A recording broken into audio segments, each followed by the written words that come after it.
Xanthippus was a wealthy Athenian politician and general during the early part of the 5th century BC. His name means yellow horse. He was the son of Ariphron and father of Pericles. He is often associated with the Alcmaeonid clan. Although not born to the Alcmaeonidae, he married into the family when he wed Cleisthenes' niece Agarista, and would come to represent their interests in government. He distinguished himself in the Athenian political arena, championing the aristocratic party. His rivalry with Themistocles led to his ostracism, only to be recalled from exile when the Persians invaded Greece. He distinguished himself during the Greco-Persian Wars, making a significant contribution to the victory of the Greeks and the subsequent ascendancy of the Athenian Empire. Early political career and ostracism. As a citizen soldier of Athens and a member of the aristocracy, Xanthippus most likely fought during the Battle of Marathon in 490 BCE. Xanthippus first appears in the historical record the following year, when he led the prosecution of Miltiades the Younger, the general who led Athenians to victory at Marathon. Miltiades had asked for a fleet of 70 ships and a supply of troops to be put at his disposal in reward for his victory, saying that he would not reveal his intentions, but that the venture would reap great profit for the city.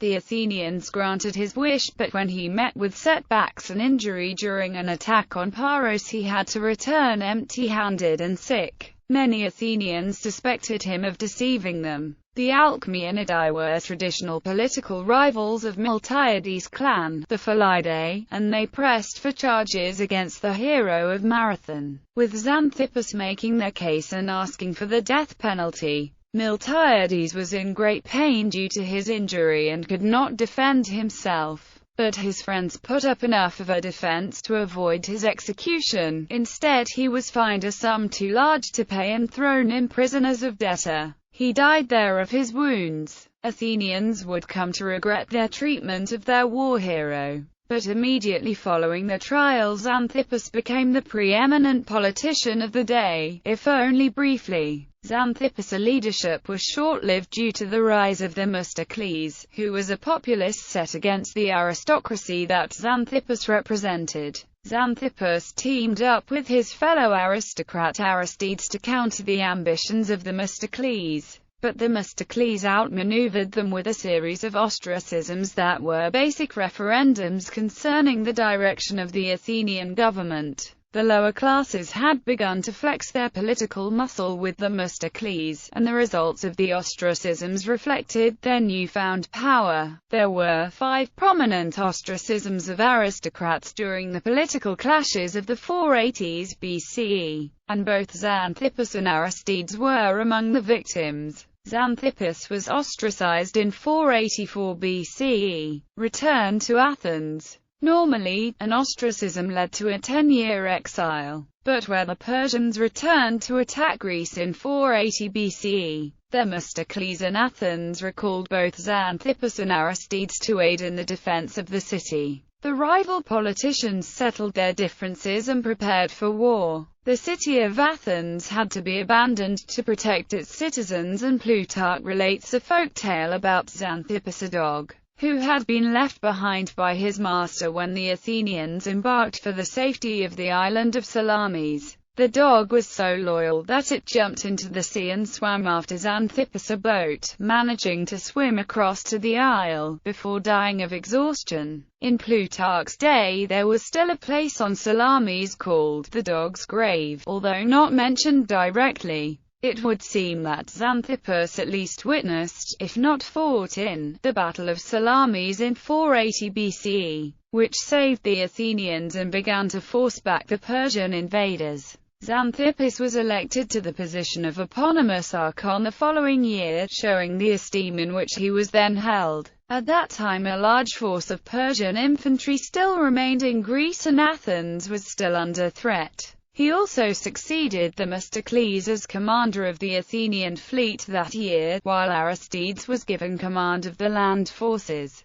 Battle of Mycale. Xanthippus' greatest military accomplishment was his command of the Athenian naval forces at the decisive Battle of Mycale against the Persians, which was fought off the coast of Lydia in Asia Minor under the command of Leotychidas of Sparta. The remains of the Persian fleet that had survived the Battle of Salamis were stationed at the island of Samos. When they discovered that they were being pursued by the Greek fleet, they abandoned Samos and sailed to the opposite shore, under the slopes of Mount Mycale, where they beached their ships and retreated inland to set up a defensive fort. The Greek forces launched an attack on them, with Xanthippus leading his Athenian contingent on the left flank. Xanthippus' men had easier terrain to cross than the other flank, so they engaged in combat with the Persians first and fought ferociously to earn all the credit.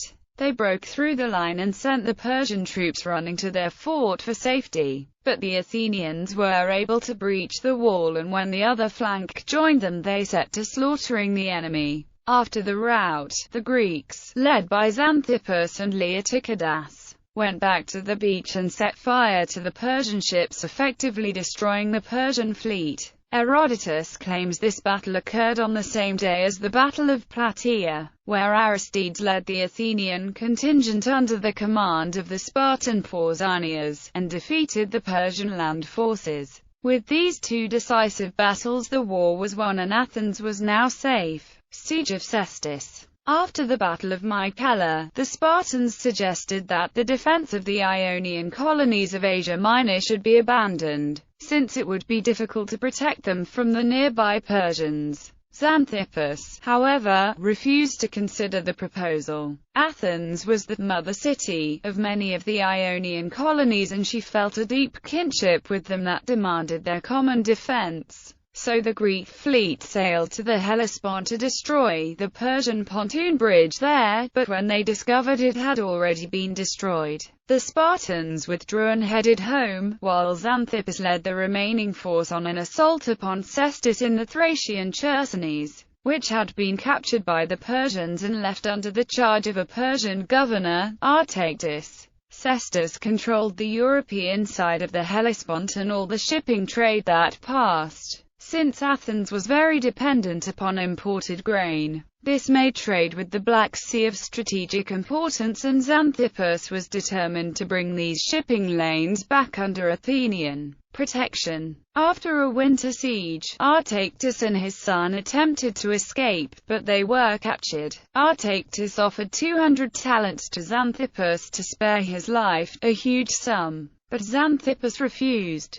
Artactus' son was stoned to death in front of his father, and then Artactus himself was crucified. That Herodotus ends his account of the Great War with Persia with this relatively minor affair has led some scholars to imply that the historian wished to end on a note that flattered Xanthippus' son, Pericles, who was one of Herodotus' patrons. Legacy. Xanthippus returned to Athens a hero. He died a few years later, but Pericles, his son, would go on to build upon the family glory, transforming Athens into the greatest center of learning, art and architecture in Greece, while leading the city into battle against her rival, Sparta.